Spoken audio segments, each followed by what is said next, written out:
Series বললে প্রথমে মনে কি আসে? হটস্টার, নেটফ্লিক্স, তাই তো?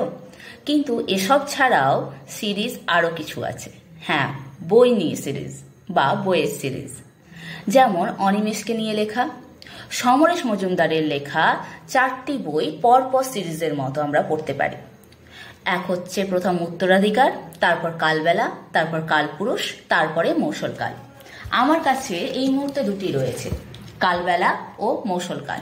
বাকি দুটি বই আমি লাইব্রেরি থেকে নিয়ে পড়েছি। শুরু করবেন উত্তরাধিকার দিয়ে, তারপরে পড়বেন কালবেলা, তারপরে কালপুরুষ, তারপরে মৌসলকাল। এই সিরিজে আপনি অনিমেষের সঙ্গে পৌঁছে যাবেন কখনো স্বর্গছাড়া চা বাগানে, কখনো জলপাইগুড়িতে, কখনো শিলিগুড়িতে, আবার কখনো কলকাতায়। আবার আপনি একসময় পৌঁছে যাবেন নকশালবাড়িতে। এই নকশালবাড়ি কিন্তু অনিমেষের সঙ্গে ওতপ্রোতভাবে জড়িত। কিভাবে এই নকশাল আন্দোলন তার জীবনকে বদলে দিয়েছিল, তার সঙ্গে পাবো এক অসাধারণ নিঃস্বার্থ প্রেমের গল্প।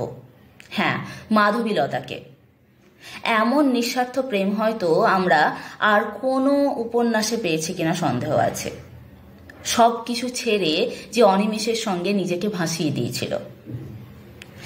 এই অনিমেষকে নিয়ে লেখা 4টি বই অবশ্যই আপনারা পাঠকরা পড়ে দেখবেন, না হলে কিন্তু অনেক কিছু মিস করবেন।